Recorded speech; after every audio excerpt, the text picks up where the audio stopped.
the world's most expensive argument. Okay, let me tell you something wild. America, the most powerful country in the history of the world, is currently getting nervous. Like, actually nervous. Pentagon nervous. CIA nervous. The kind of nervous where a grown man opens his laptop at 3 a.m. and just stares at it.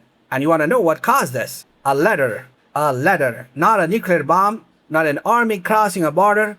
A letter that a guy in Iran wrote to a guy in Russia. And somehow this piece of paper has the White House in full, complete, spectacular chaos. Welcome to geopolitics in 2026, where the pen is mightier than the sword, or at least mightier than the Pentagon's entire PR department. So here's what happened, right?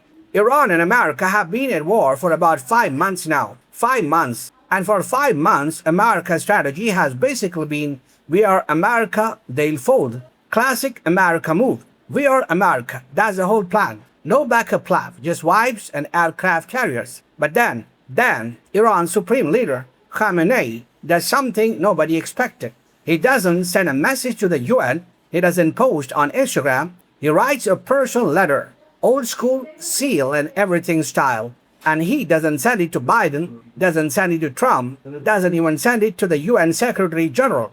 He sends it to Putin. And Putin, who loves this kind of drama. By the way, this man has the energy of a Bond villain who just found out he's a hero of the story. Putin holds a 90-minute meeting with Iran's foreign minister. 90 minutes. Putin doesn't give 90 minutes to anybody. This is a man who once sat across from a world leader for 45 seconds before getting up. But for Iran, 90 minutes. Full tea service, warm handshakes, the whole thing. And then Putin looks into the camera and says, with complete confidence, Russia stands with Iran. Strategically, militarily, in every way. And at that exact moment, somewhere in Washington, D.C., a Pentagon analyst spilled their coffee. Now, let me give you some context, because this is generally unprecedented. You've got to understand, during the Cold War, Russia and America divided the world between themselves like two people splitting a pizza. You take Eastern Europe, I'll take Western Europe. We'll argue about the crust. That was the system.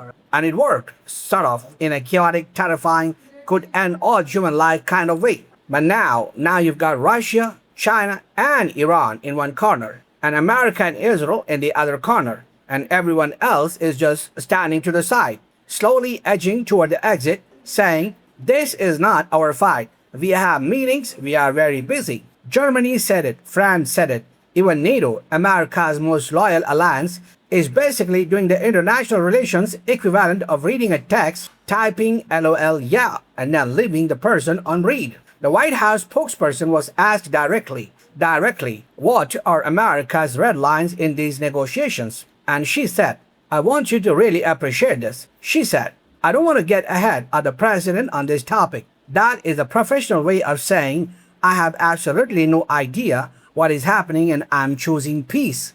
Meanwhile, Iran is sitting at the negotiation table with a list, a detailed, annotated, hand-typed list of demands. Remove sanctions, stop looking at our oil island, compensate us for damages. Oh, and by the way, our missile program, still running. Our uranium enrichment, still happening. You've got 5 years to figure this out, not 20. And America said 20 years minimum, and you have to give up your nuclear program completely. Iran said, 5 years, we keep everything. America said, absolutely not. Iran said, okay, Putin. And Putin picked up immediately. First ring. Didn't even let it go to voicemail. Now here's the part that's actually insane though. The Pentagon released a report, their own report, confirming that Russia is feeding Iran satellite intelligence about American military positions. Their own report. Imagine writing a report that says, by the way, our enemy knows exactly where we are at all times, courtesy of another enemy. That is not a report. That is a resignation letter dressed up in military fonts. And then, on top of this, weapons are moving from China and Russia into Iran, through Pakistan, through trucks on the Pakistan-Iran border, openly, like furniture delivery. Just big military equipment rolling through on trucks and everyone is just watching. China even came out publicly and said, America and Israel have illegally imposed this war on Iran. Illegally. China used the word illegally, coming from a country that has a very creative interpretation of international law. But still, when China is calling you out for being illegal, you have to sit with that for a moment. Now, Trump, God bless him, Trump posted on Truth Social that the American military had completely destroyed Iran's highly enriched uranium stockpiles. Completely destroyed, finished, done. And then, 40 minutes later, White House officials were asked about it, and they said, and I quote the vibe here, well, we don't want Iran to be able to build a nuclear weapon. Isn't that interesting? Anyway, that is not confirmation. That is a man changing the subject at a family dinner. Now, here's what makes this genuinely historic though. Since World War II, America has been the one superpower. The one.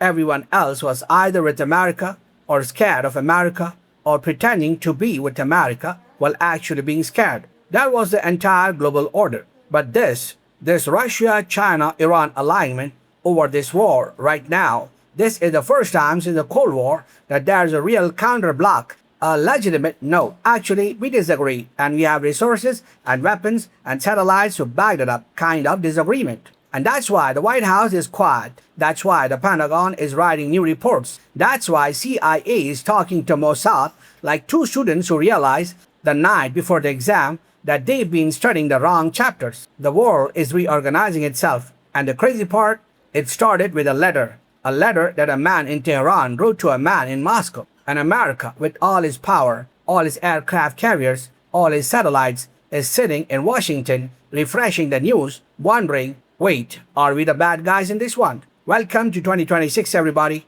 Things are about to get very interesting. So that's it. Thank you for watching. If you like the video, hit the like button, share it with your friends, and subscribe to the channel.